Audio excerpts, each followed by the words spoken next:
Oh, okay, I'm gonna touch on something real quick.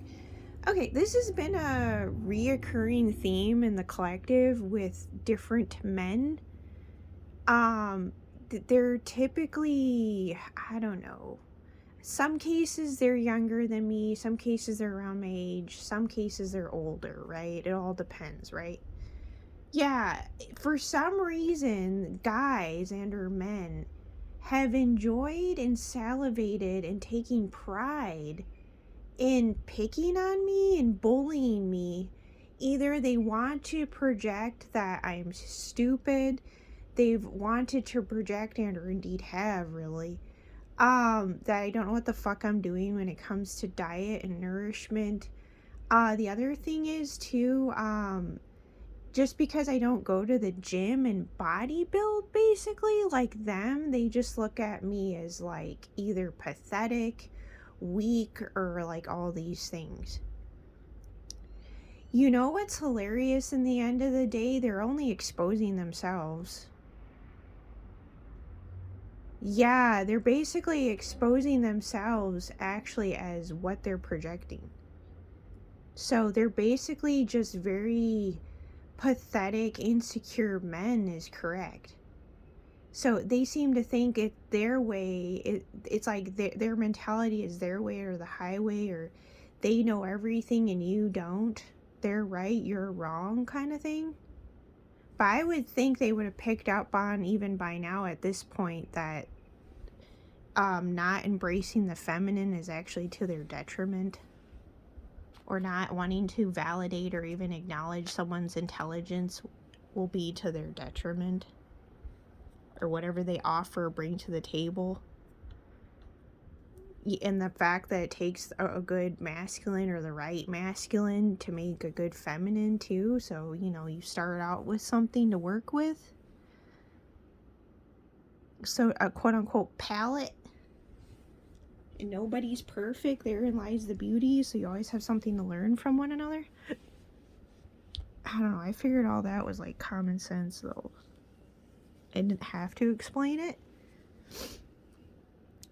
Yeah, the something about too much exercise actually causes stress, or it raises your cortisol. Yeah.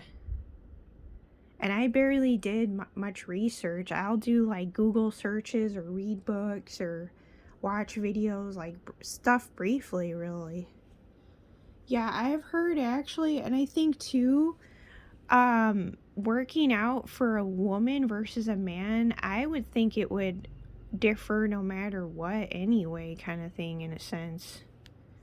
Yeah, like, and honestly too, I feel like with a lot of the guys that do all that, a lot of it has to do with, like, no offense, the appearance of it. Yeah, rather than for like, it's like people going for like the appearance of something. Granted, mind you, you're building strength, but it's like, yeah, there are different ways and different things you can do to like build strength or methods. Yeah, you don't have to like lift weights or shit like that. Yeah, I know.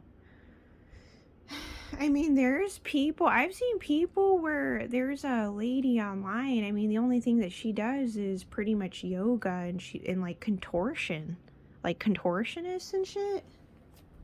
Yeah, and then I know another chica mentioned, especially too when you're getting into what is that, childbearing age. Yeah, like you can't just be whipping your body all over the place and shit either. Yeah, it's like you want to keep your I would think your number one priority is really honestly to get more sunlight and basically just keep your stress levels down.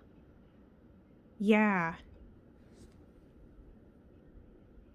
for women, I would say that actually applies to men too. Yeah, it is your number one priority, or should be. I mean, there's different ways of doing things. Yeah, something about driving, relieving stress, and walking. Yeah. So, it's like enough stimulation for the brain and gentle stimulation, and looking and seeing nature, being social, like stuff that's good for your mental health. Besides, and then the walking and or mental stress and or mental stress, alleviating that. Yeah, and the fact that your brain uses the most energy. Yeah, so you have to feed it right. So basically, it's like you got to make sure to take care of your brain. Number one, really, it's like your brain and your gut and your heart. Was that 1, 2, 3 there? Yeah, like I don't know, something with the liver too is big. Liver and kidneys, thyroid, adrenals. Anyway,